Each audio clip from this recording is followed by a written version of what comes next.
Hi, folks. David Halpern of Mastery Consulting. I want to share with you some stories, some wonderful stories from the road of people that have successfully flooded their funnel.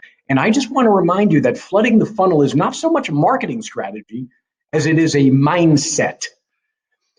I don't even care if you're disorganized about it. If you're constantly thinking, I have to flood the funnel, instinctively what that means. It means getting a whole lot more leads, new contacts to put in your database, more communications with people, regardless of what the outcome is, more appointments with people to share about your product or service, and whatever will be, will be. That's flooding the funnel. So let me read you two examples of this.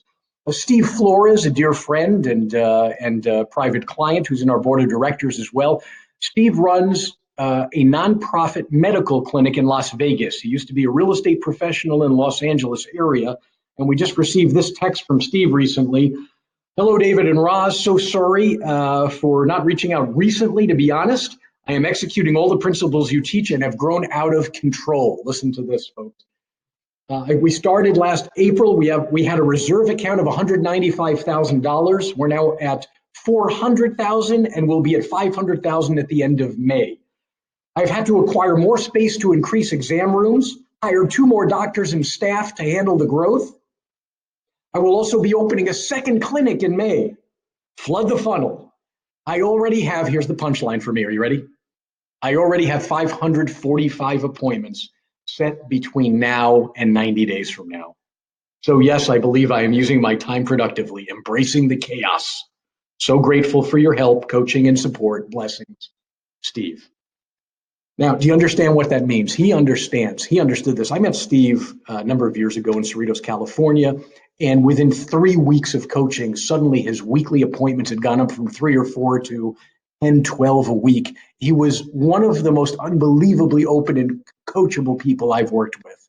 It's funny with coaching. It's like we want to have an impact on everybody, but only a certain percentage of people really want to run. Most people just want to pay a coach sort of to feel better, as if I paid money so it should make me feel better or get better. But that's not how it works, right? I tell people all the time, my job's not to make you better. Your job is to make you better. My job is not to improve you. Your job is to improve you. My job is to provide tools and inspiration, but you have to do it, put in the work, right? Steve got it from the very beginning. So he went and identified that face-to-face appointments was the primary driver of his business. Let me read you another example here of this. This is Ryan Johnson, mortgage lender. Many of you know Ryan from around the block. What an unbelievable feeling, he texted. Here we are, and the only stress I have is I don't have enough time to get to the files I have on my desk. Currently, we have 10 loans on the desk that are absolutely good loans. This is absolutely crazy. 3 months from now, I can't wait to see. It's going to be awesome. And again, the same thing applies here. Flooding the funnel is a mindset, and it requires that you're almost disorganized about your organized thinking, if that makes any sense. So let's just recap here. In order to flood your funnel, what do you need to do? Number 1, go get leads anywhere and everywhere. Stop worrying about the lead channels. Just get them.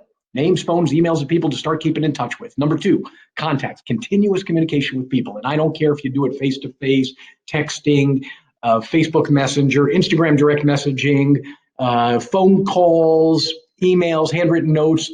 Better yet, a little bit of everything. And who cares if it's organized? You're flooding the funnel. Appointments is the key, because leads and contacts should lead to more and more appointments with potential new clients. And whether or not they become clients, all you're doing is running around all over the place, meeting people and spreading the love, sharing both who you are and what you do, and letting the chips fall where they may. My question for you today is, having heard these inspirational stories of real people who are growing their businesses beautifully, what might you do differently in the weeks and months ahead?